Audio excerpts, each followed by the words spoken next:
Olá amigos, levando o nosso pensamento a Deus, Pai Todo-Poderoso, nosso Pai amoroso, vamos para o nosso Evangelho Dominical.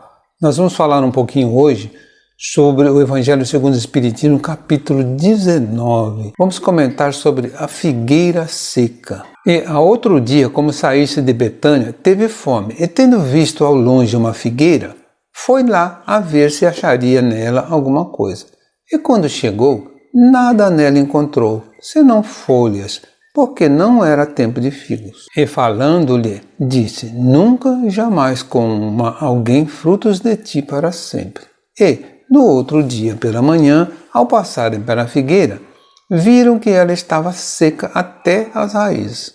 Então, lembrando, Pedro disse para Jesus: Olha, mestre, como secou a figueira que tu amaldiçoaste? E respondendo, Jesus lhe disse: Tende fé em Deus. Em verdade vos afirmo que todo o que disser a este monte, tira-te daqui e lança-te ao mar, e isto sem hesitar no seu coração, mas tendo fé de que tudo o que disser sucederá, ele o verá cumprir. Assim. Isso está lá em Marcos, capítulo 11, dos versículos 12 a 14 e de 20 a 23. Então, para que a gente entenda essa parábola de Jesus da figueira seca, Jesus amaldiçoando um ser vivo, uma árvore. Se nós fixarmos no título, essa foi apenas uma historieta contada por Jesus para fixar um grande ensinamento. Se houve esse acontecimento com Jesus e a figueira, temos de compreendê-lo como a fixação do mesmo ensino, ou seja, o valor da fé em Deus,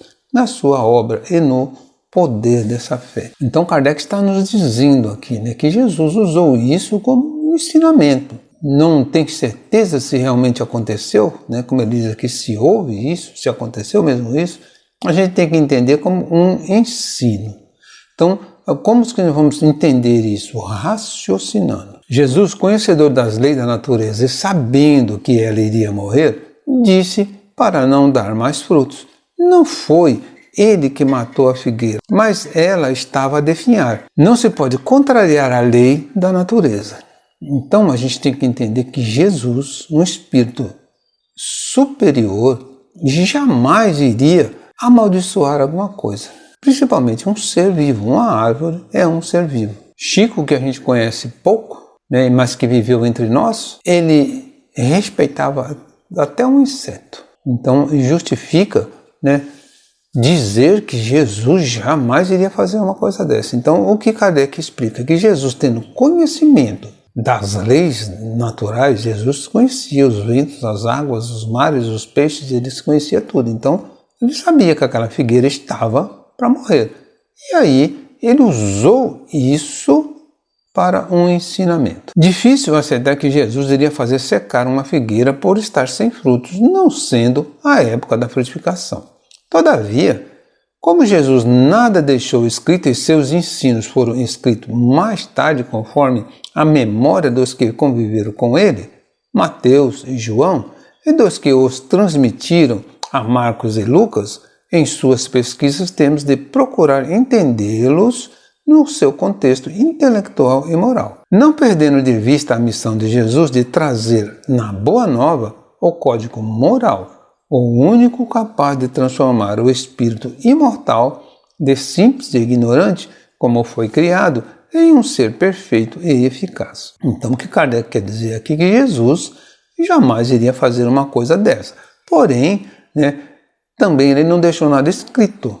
Não tinha nada escrito, foi escrito mais de 60 anos depois da crucificação. Então, algumas coisas se perderam, não entenderam aí a importância moral do texto. Continuando, Jesus, sendo o espírito mais evoluído intelectual e moralmente que viveu na Terra, isso está lá na questão 625 do Livro dos Espíritos, poderia talvez, através de seu magnetismo humano e espiritual, todavia, na impossibilidade de conferir determinadas situações dos evangelhos, e repetimos, tendo em vista a sua missão na Terra, temos que descobrir nesses fatos narrados as lições que estão de acordo com o contexto geral dos seus ensinos.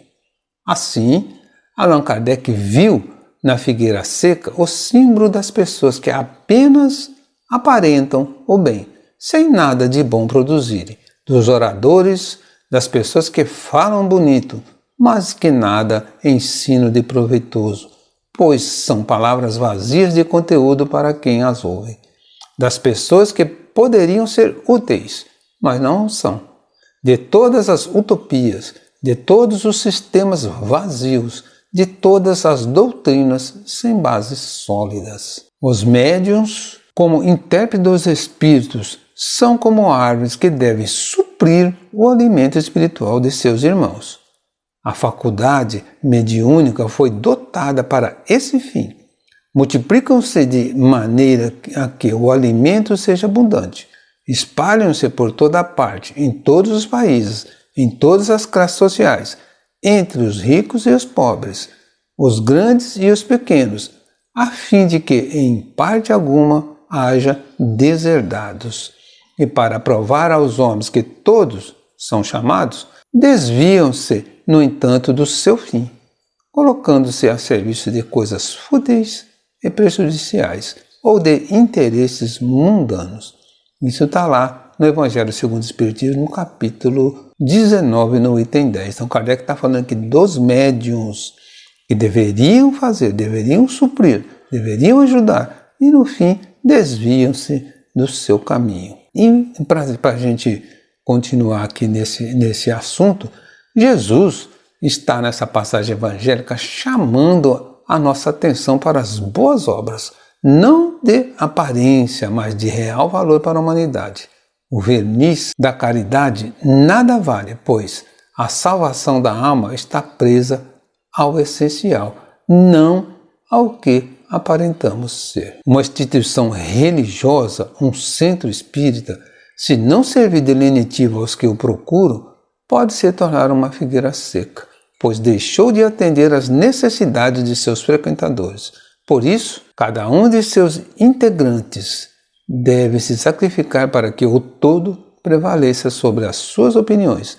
E no caso do Espiritismo, os princípios doutrinários devem sempre estar em primeiro lugar. Então a casa espírita ela tem que servir, e todos os trabalhadores, os integrantes, devem servir dentro dos princípios espíritas. O que falta, na maioria das vezes, é a verdadeira fé.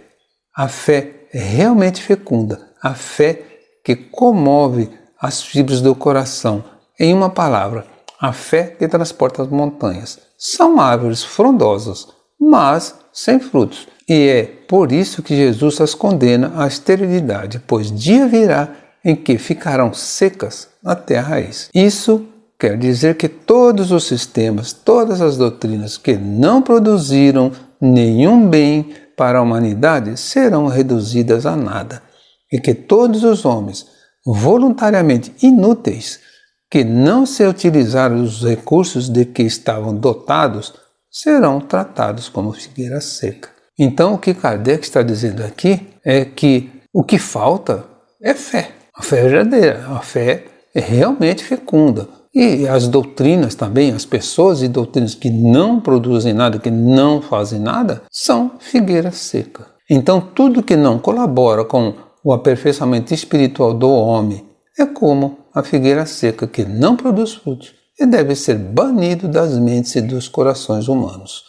Aqueles, pois, que não conseguirem a fé que remove montanha por sua própria teimosia ou orgulho ou indiferença, não acompanharão os que viverão na terra regenerada ou em mundos melhores. A lição, pois, dessa passagem evangélica é a da necessidade do homem sempre, em qualquer situação, em todas as suas experiências de vida, produzir coisas boas, úteis, belas, coisas que elevem o homem para algo melhor, superando as limitações que a imperfeição produz, confiando nas suas capacidades, nas suas possibilidades, como Filho de Deus, imortal e perfectível que é. Graças a Deus, graças a Jesus.